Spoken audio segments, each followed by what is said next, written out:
Um, the properties that surround this parcel are owned by your constituents, and Mr. Gibbs is also a constituent, I realize that. But I would say that just the preponderance of people who are here speaking of the way our lives are going to change. Mr. Gibbs owns, I think, at least 3 other parcels in Tate Township. He's not building in his backyard. He's building in our backyards and our front yards. We have to deal with it. He gets to go home at night, and we have to live with the signage, the dirt, the construction, the warehouse look, whatever it's going to be. We have to live with it. We bought our land to be a serene haven, and it has been. I've lived there. We've lived there. We were the first people to buy on Burke Road, to build on Burke Road, 1999. And we deserve the right to maintain that lifestyle. I'm asking you, trustees, to not put the almighty dollar over the peace and security of the people who bought or built their houses here. When people came here last summer to talk about solar farms, you acted, you listened and you acted.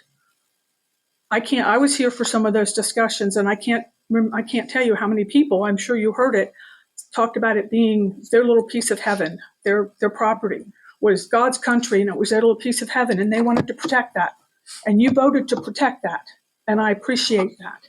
What I'm asking is for you to do the same for our little pieces of heaven, which are the places that we have lived in for some of us for many years, some of us fairly recently. But we bought this to be our havens, our little piece of heaven, our little piece of God's country. And I think that I'm asking you to please preserve that for us. Thank you.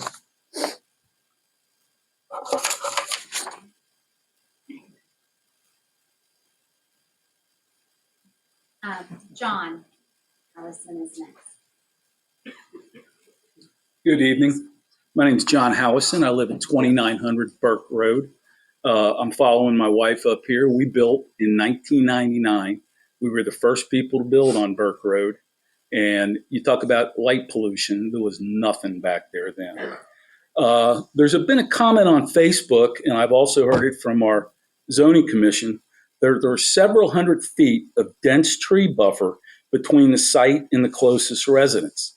This past Sunday, the 26th, while standing next to the trustee meeting notice sign, I was able to see at least 10 residences on Burke Road that will be directly impacted if commercial buildings are constructed on this site.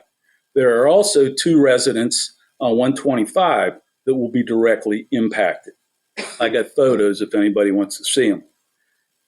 It's a pretty building, but please keep in mind the fact that the 12 or more residences on Burke Road that can see the sites from their yards, decks, and houses will not be looking at the front side of the proposed building. We will be looking at the rear end of the horse, the dumpsters, the garbage cans, the refuse piles, the parked trucks, the construction equipment. Drive by the axle site on Buxton Road and look behind the building. That will be our view. Or drive back Sugar Tree and look behind the new plumbing place.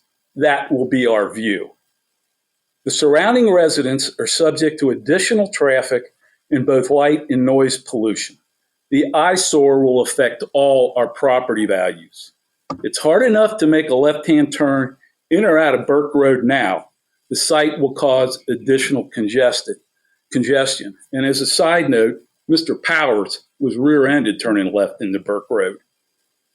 I just mentioned the dumpsters, the vehicles, and the refuse that may be possible on the backside of the site. Please remember that any runoff from the site will end up in Poplar Creek. Poplar Creek runs directly into East Forks Harsha Lake.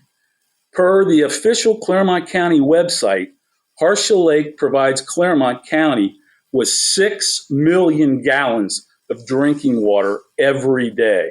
Eventually, trucks and construction equipment leak oil, and any runoff from the site will naturally run into Poplar Creek. I've got a question. How many proposed buildings and what size? Why C3? Industry? C3 can be anything, like another Tractor Supply. The site's zoned agricultural. I'd like to see it kept that way. God forbid Mr. Brown roll over in his grave. That's right. Amen. Amen. Amen. Thanks. You need to run one of these? Thank you.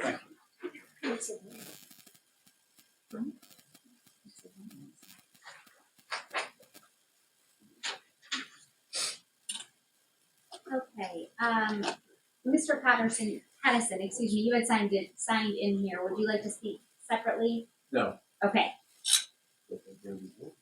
Tyler will obviously come back to you. You were signed in next. You'll have the opportunity for rebuttal on behalf of Axel. Judy Brown is the next individual. Not right now. I'm sorry? Not right now. Okay. Andrew, I'm so sorry, I cannot read your last name. It's Stover. Stoven, thank you. Stover. S-T-O-B is a Bravo. Stover, I'm sorry, thank you. So I've never been to one of these meetings before, and I've really come relatively unprepared. And that's okay, because I've, have dealt with so much stuff with the county recently, with Bonnie Batchelor and Dave Painter and the nuisance property that I have to deal with at my property. I live at 2355 Rolling Acres Drive. I live in the farthest west, one of the farthest west houses in Tate Township off 222. And let me give you a different perspective here. I live near the drive-in, and that changed hands from Debbie Brooks over to Simon Groner, and he's an attorney from Amberley Village. And I watched him blow smoke up the trustees, rear ends, at these meetings, and say that he had a noise buffer system that was going to prevent noise from getting out. And that was a bunch of crap. He straight up lied to the Monroe Township trustees. Well, I'm affected by that every day. So when you guys talk about noise pollution and light pollution, that's a real thing. There's no time limit set on when he's going to run his business. It could run 24 hours a day. I asked him some questions on Facebook on my Bethel Bitching Together page, and he didn't do a very good job of answering those questions. So he just told me to come to a meeting. So here I am. You tell me to come, I'm here. And I've learned, just from what these people say, not one person here is in opposition to this except for him and his attorney. Everybody else is upset. His business plan sounds like a kid with ADD, after he drank several energy drinks and he goes into an amusement park. I might do this, I might do that, I might do this. C3 allows for him to do anything he wants, and anybody that he sells that property to in the future. He may have full intention of being here forever. But all these people on Burke Road, I can tell they're upset. I would be upset too. I was upset when the drive-in put in a loudspeaker system. I can hear everything until way late. They enacted a noise ordinance afterwards. Okay, that's great. Well, they got grandfathered in because they didn't think about it. So there's unforeseen things that are going to happen with this that you guys aren't looking at, possibly. Maybe you are, but there are unforeseen consequences. And I don't think people realize that. Nobody said anything about the Asian longhorn beetle. We're talking about having a lumber yard, and we're going to have wood stuff coming in there in a manufacturing facility. And anybody that knows anything about wood, when you bring in a bunch of wood from other places, you are possibly bringing in an environmental concern.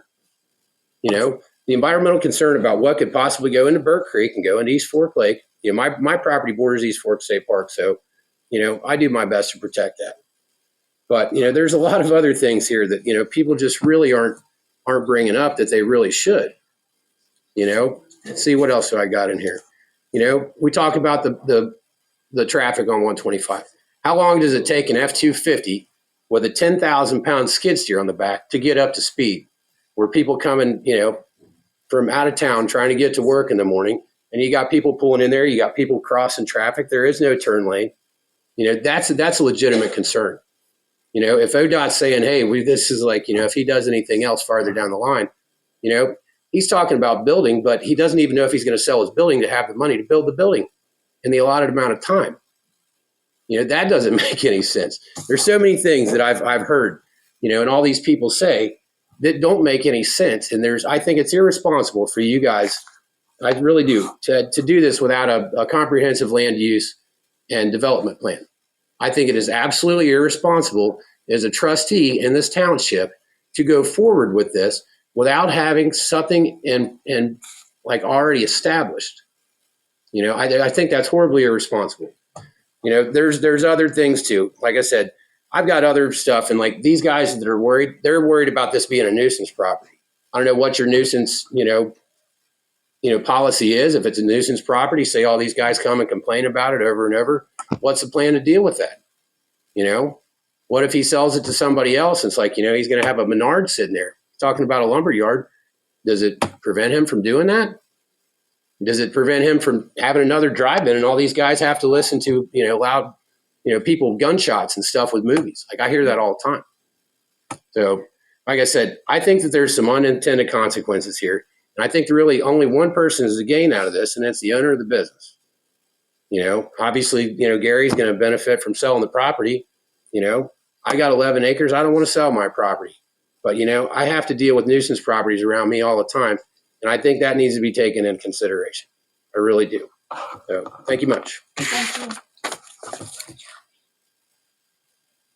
All right.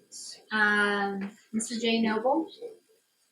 All my questions were answered. Okay. All right. So let's go back then. Ray Schuler, did you want to speak? Okay. And then Judy Brown, did you want to speak? Okay.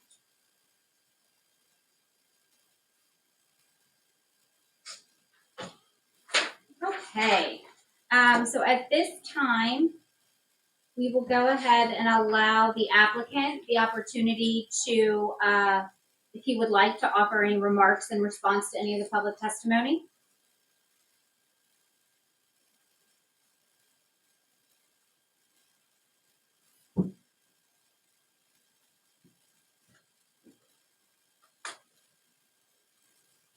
I don't have a whole lot to say.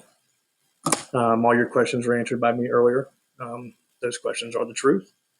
I want to reiterate that our business would fall under the C3 requirements at its current rate, just with the storage. And that's us just following the current zoning code.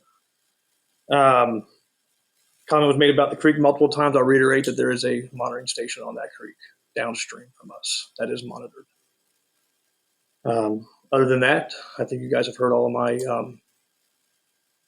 answered all your questions, and we have nothing else to say.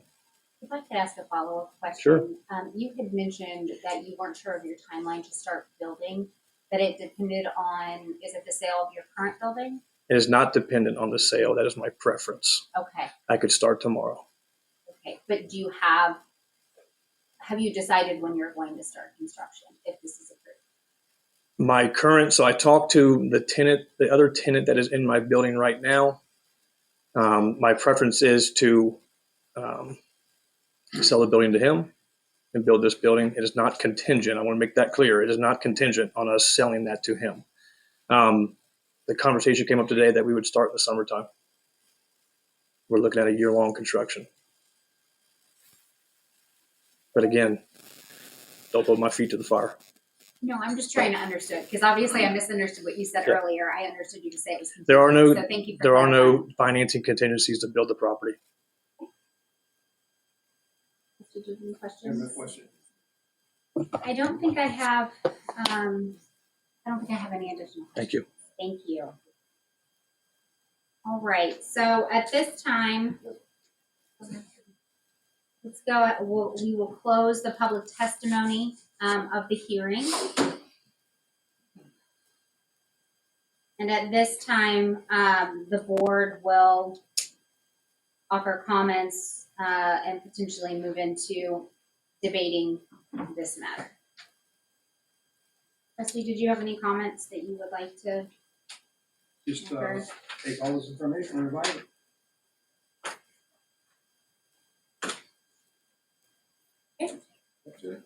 Okay.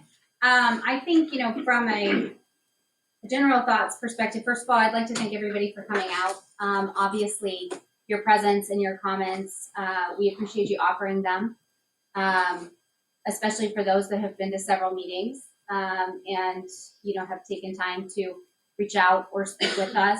We do appreciate Axel Enterprises expressing an interest to come to Tate Township. I think I agree with you, Rusty. I think there's a lot of information to consider.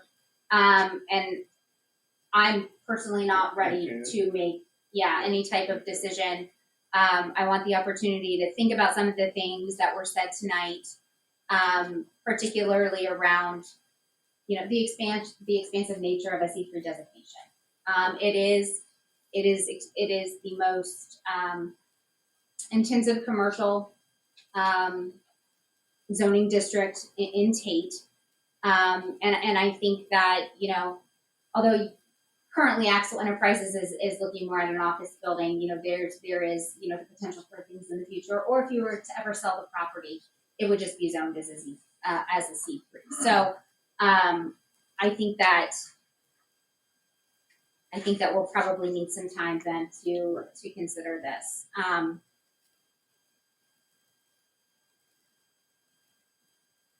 Take consideration, make another date. Yeah, I think we should probably move for continuance to suspend the debate in the public hearing until our next regularly scheduled meeting on February 11th, 2025. Check out everything else. So I'll go ahead and I'll move for that continuance and to suspend the debate in the public hearing. Second. Yes. Yes.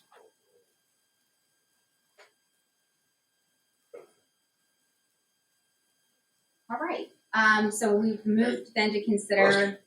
I'm sorry. We asked a question. Yes. That one fellow brought up about the Asian longhorn beetle. Andy And with Stover. them shipping in lumber. My place has been ravaged by longhorn beetle the last 15 years. That man is making a very good point. What is that zone? Is it, Yeah. no. Isn't there There is It's a industrial. zone for the longhorn beetle. Yeah. Are you in Yeah, zone it's 0 industrial. or? it's in the zone. It's industrial. I think all It's in the Tate quarantine Township zone. is allowed. We had trees cut down on Burke Road. Almost 2,000. So I mean, if there's going to be stored lumber, that's what brought it in at Taylor's. That's absolutely what brought it in. I object to those comments. They need to be stricken from the record. And I would further request that Stricken out of there. the trustees cease taking input on this subject, especially directly from individuals that's not on the record. I There's oppose this obviously been a objection. good bit of that so far. Excuse me, the public hearing has closed, which is, I assume, why you're objecting to the additional comments, correct? That's correct. The public hearing has closed. Thank you everyone for your comments. And the debate has been, we've moved to continue. Right. So I think at this point, the only thing that's left is the motion to adjourn. Could you provide correspondence though for you to read if we want to talk about the beetle stuff? Because we're allowed to present correspondence to you to make as a matter of record.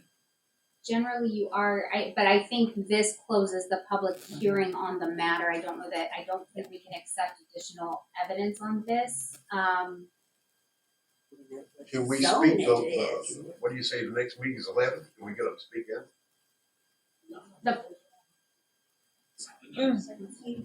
Well, let's reopen the meeting. Testimony, if you want to revise that motion, reopen it, you can. There you go. Reopen it. That sounds She good to didn't me. get to talk and she was on there. That's my wife, so I'm She's already sworn. out. She's already sworn it. You would object to reopening based on, You've closed it. I The appreciate. hearing's done. I appreciate that. In the interest of making sure that we have a full record for consideration, I'd like to revise the motion to offer brief public testimony to last no more than 7 minutes. It's now 8:53. So I'd make a motion to revise that to accept limited testimony on this one issue between 8:53 and 9 o'clock. I'll second it. Yes. Yes. All right, we will hear brief testimony or questions on the Asian Longhorn. So I just would like to know, this building, Yes. is it in what they call ground zero for the Asian longhorn beetle? I guess I believe it is. It is. Then how can they bring lumber in? Can't transfer it out. You know, they're That's still taking $500 fine. trees off of our property. Okay. We have our property inspected every year for this.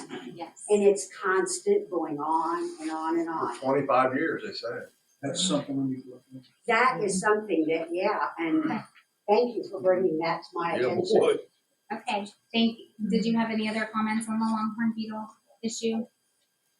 We don't get started. No, we don't. Okay, go there. well, I was gonna say, we did I set a just limited would like time, I to didn't know, wanna hear from You you. know, Was there anybody else? I thought I saw another hand. So with the USDA, they said that the reason the Asian longhorn beetle came here was because wood was transported in with that insect inside of it already. Right. yes. I believe Right. so, yes. Yes. But We can the wood testify coming to in, will it be just primarily local wood? Will it be international wood? Will it Be international, you know. International, be from all over the That's a planet. good Fair question. point, Canada. yes, thank you. Yes, sir, last There used to one. be a beautiful 85-foot maple tree that you could see from this property that they want to change the zoning on, that we watched the USDA folks cut that down because it was infested with the Asian longhorn beetle. Which also speaks to, first of all, having trees is not a good barrier for sound. But if the more of them get taken down, then the little good they do. I'd like to add to that. Okay. So like with my problem with the noise, Guys, they this, really. this comment was just limited to the Asian longhorn beetle. Thank you. Sir, would you like to respond? You had a response, it looked like. I think it's important to note that it is a regulated, Asian longhorn beetles are heavily regulated in this township. Lumber comes in this township every day. It is kiln dried or treated. Beetles don't really treat it. We are not bringing in raw lumber, and we're not exporting raw lumber. We're bringing in kiln dried 2x4s and treated wood through that. And when we build on this site, I'm familiar with building in this township. I've just cleared a 3-acre wood site on Airport Road, and we had to comply with the Asian longhorn beetle. And it's heavily regulated and watched closely. Right. About pallets, Thank you. do things come in on pallets? Okay. It's heavily regulated. Thank you. Very good. Don't they sell lumber now, Ace Hardware and the Village Hardware? Yes. What's the point? Okay, And houses are built every day with lumber on site. all right. More Thank- questions? I think we, Pallets can also be infested with. Pallets aren't treated lumber, or they're raw lumber. That's what it rotted in old Taylor's on, raw treated, or raw pallets. They're not treated. And I'm sure you'll get product or whatever you get, be on raw pallets. That's what brought them in. Reason I've been fighting this stuff for 15 years. it has Millions, I been, got it's been millions very dollars worth of difficult, I damage know, over it's impacted this community quite a bit. Oh, There goes your buffer. yeah. Okay, so We don't know at how long these trees are at- gonna last. at this time, I would like to, move to close public I'd like to close public testimony, and I'd like to make a motion to continue, for a continuance to suspend the debate and the public hearing until February. I'll second. Yes, Yes. and then I think the only thing left then is to make a motion to adjourn. And I will second it. Thank you for coming. Yeah, thank you. They can allow public input on the second continuance, because even if it's a zoning, it's a second continuance. There's no public